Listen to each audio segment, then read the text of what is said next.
Class is in session. Welcome to Vulcanomics, your home to learn about all things in the Vulcan Forged and Elysium economies, brought to you by the Fire. We have 3 objectives for today's lesson.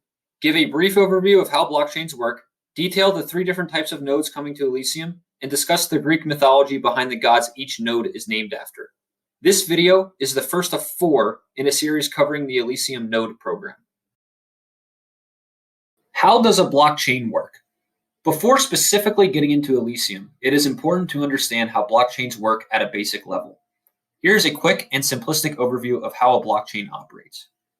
The first block of a blockchain is known as a genesis block. Each subsequent block contains 3 key pieces of information: a list of transactions happening on the blockchain within a given time period, a block hash, which is a string of letters and numbers that cryptographically represent the transactions from that block, and the hash of the previous block. Because each block contains the hash of the previous block, each block is linked or chained to the block that comes before it and to the block that comes after it, hence the term blockchain. This is a continuous process as long as there are nodes on the blockchain that can validate the transactions. Validation is a process performed by nodes on the chain that verifies the legitimacy of the transactions on each block. We will cover how Elysium will validate blocks shortly. This may be confusing. Perhaps an example will clear things up. Once the first block, or the genesis block, is validated and transactions are happening, the blockchain is officially up and running. Say in block 1, Bob sends Jenny 100 lava. James sends Ralph 25 PYR, and Alan sends Don 1 PYR. Once the transaction window for this block is complete, these transactions are encrypted and given a cryptographic hash. For the sake of this example, say the hash representing the 3 transactions from this block is 67BB8A2CD1, and the hash representing the genesis block is 9B436E0612. This block is then validated and added to the blockchain. Block 1 is linked to the genesis block because block 1 contains the genesis block hash. Once block 1 is validated and added to the chain, all on-chain transactions are now tracked in block 2. Continuing our example, the transactions that occur in this block are one of the games on Elysium paying Joe 5 lava, Joe paying Don 5 PYR, and Jenny paying Alan 10 lava. Once this block is ready to be validated and added to the chain, it is given an encryption hash to represent the transactions from this block: F9400CC60D, and the hash of the previous block is appended. Block 2 and block 1 are chained together because block 2 contains block 1's hash. The same process happens in block 3, and this process continues to happen for as long as there are nodes available to validate transactions on this blockchain. A key feature of blockchain is the immutability of each block. Let's briefly discuss why trying to change transactions of already validated blocks is nearly impossible. Say Don is a nefarious actor. He somehow gets access to the blockchain ledger of one of the validation nodes and tries to change it. As it stands, block 2 and block 3 are chained together because the hash representing the transactions on block 2 and the hash representing the previous block's transactions on block 3 match. However, Don tries to make it so Joe paid him 500 PYR instead of 5 PYR in block 2. Essentially, this would be stealing 495 PYR from Joe. When any piece of data is changed in a block, even if it is as small as adding or deleting one space, the hash representing the transactions of the block completely changes. This is a feature of the encryption used by blockchains. So, by Don changing the Joe payment transaction in block 2 from 5 PYR to 500 PYR, the hash that represents the transactions for all of block 2 is significantly altered. After changing a transaction, block 2's header now becomes 4F0C4D4874. Because the hash of block 2's header no longer matches what is in block 3, the blockchain is broken and the blockchain ledger of this node is invalid. When the ledger from the invalid node is shared with all the other nodes on the blockchain, the invalid node's ledger is disregarded, and the node will likely be forbidden from validating future blocks until certain check criteria are met. There are many more details and rabbit holes that can be traveled down with regards to blockchains, how they work, and how to theoretically attack them. For now, let's move on to more specifics of Elysium. What are the types of nodes on Elysium? There are 3 node types: Cronus nodes, Demeter nodes, and Typhon nodes. Let's cover some more details about each one. Cronus, in Greek mythology, was the youngest son of his father Uranus, who was the ruler of the universe, and his mother Gaia. It was Cronus who wielded the stone sickle and castrated his father, separating heaven from earth. This allowed him to assume power as ruler of the universe. Cronus assumed the throne and took his oldest sister, Rhea, as his consort.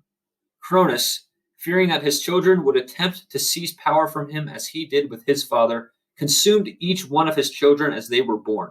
He and Rhea had 5 children: Hestia, Demeter, Hera, Hades, and Poseidon, all of whom were swallowed by Cronus upon birth.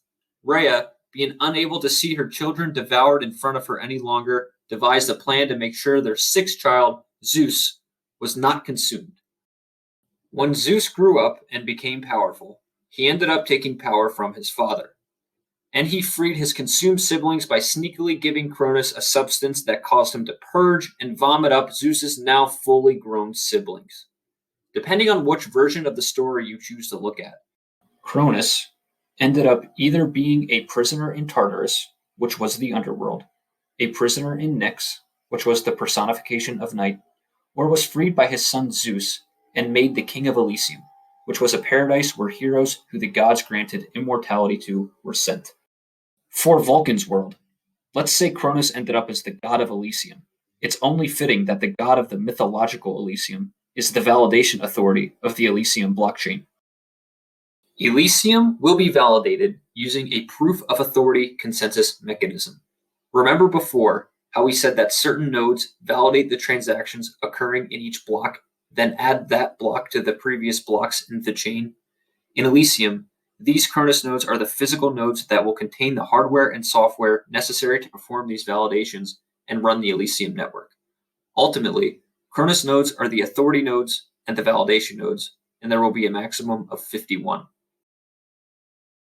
So, who will be running the Cronus nodes?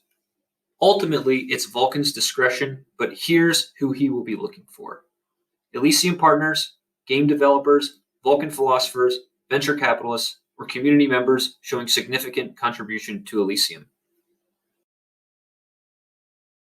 What are the requirements to run a Cronus node? To run a Cronus node, you must complete full Know Your Client verification and be approved by the Elysium and Vulcan Forged compliance team. Host your node hardware using a 100% carbon neutral solution. Keep 50,000 or more PYR staked in the node's address. If the Cronus node owner moves or spends PYR, causing the staked amount to fall below 50,000 PYR, that Cronus node owner will be disqualified and replaced by a candidate from the waiting list. If a node owner is a Vulcan philosopher, you can use the PYR required to be a philosopher to stake in your Cronus node. In addition, Cronus node owners must also have a means to reduce or eliminate node downtime, as downtime will result in fewer rewards because a down node cannot validate the Elysium blockchain. Geographical location of the node and server will also be taken into account, as Vulcan wants to have redundancy around the world.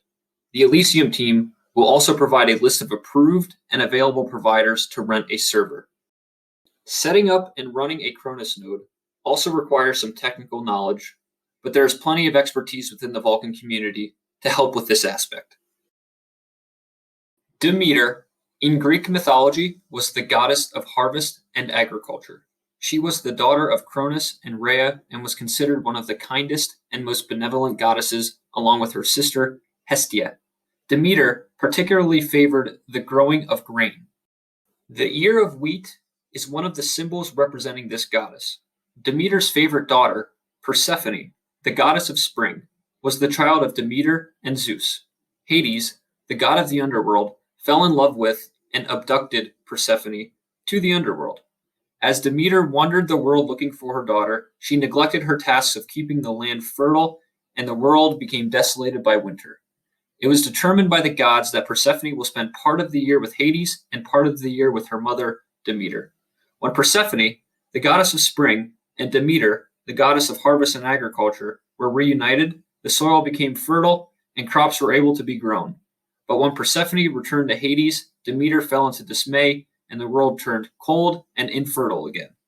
This was the Greek myth used to explain the changing of the seasons. Demeter had the utmost benevolence towards humanity and was the goddess who taught man to sow and cultivate so they learned to settle. Demeter was particularly worshipped by landowning farmers, as it was her blessing that allowed them to bear the fruits of what they sowed. In Elysium, it is the sowing landowners who will benefit from the Demeter node. To be eligible for Demeter node rewards, you must be a Vulcan-verse landowner. However, this is not enough. Demeter taught man how to sow and reap. So to get the benefits of the Demeter node, you must sow your PYR to upgrade your land to at least level 4, but it does not stop here. Demeter, being a humanity-loving and benevolent goddess, teaches time-tested and disciplined principles. The more you sow, the more you reap. So with a Demeter node, the more PYR you sow into your land, the higher your land level becomes, and the greater lava payout you reap. Level 4 plots of land receive 10% of the Demeter fee pool. Level 5 plots of land receive 18% of the Demeter fee pool. Level 6 plots of land receive 28% of the Demeter fee pool. And level 7 plots of land receive 44% of the Demeter fee pool. How the Demeter fee pool is generated will be explained in the next video. Here are 2 other important things to know with regards to the Demeter node. When a plot of land changes ownership, there will be no rewards for the first month of land ownership. Demeter has some severe abandonment issues, as her favorite daughter leaves for half the year to be with the god of the underworld. So she must be certain Vulcan landowners are committed before blessing them with lava rewards. In addition, landowners must earn at least 200 XP daily to be eligible for Demeter pool rewards.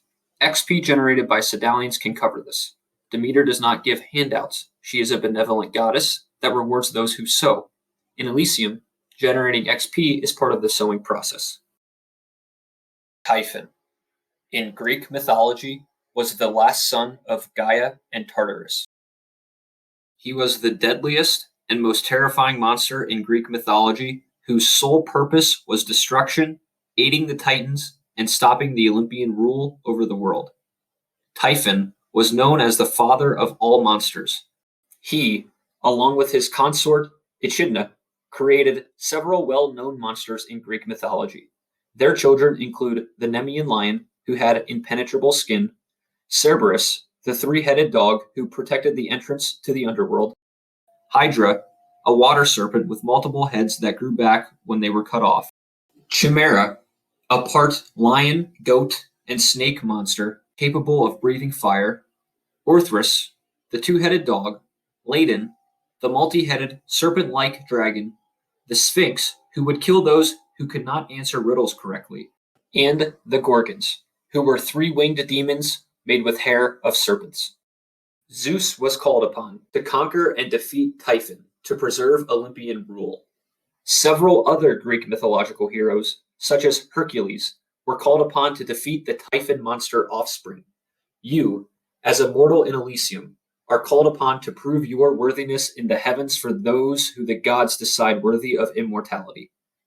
You are presented with 6 tiers of Typhon nodes, each representing a monster that must be defeated in order to earn rewards. How do you conquer these monsters in Elysium? With PYR. Cyclops represents the Tier 1 node, where a 2,000 PYR lockup will be needed to earn staking rewards. Sphinx is the Tier 2 node, where a 4,000 PYR lockup is required. Cerberus is the Tier 3 node, an 8,000 PYR lockup is required. Gorgon is the Tier 4 node, where a 16,000 PYR lockup is required. Hydra is the Tier 5 node, a 32,000 PYR lockup is required. And Kraken represents the Tier 6 node, where at least 64,000 PYR is required to be locked to earn staking rewards. You will receive help along your journey. Additional time staked, God NFTs, loyalty, and Vulcanites will further incentivize the rewards placed upon you.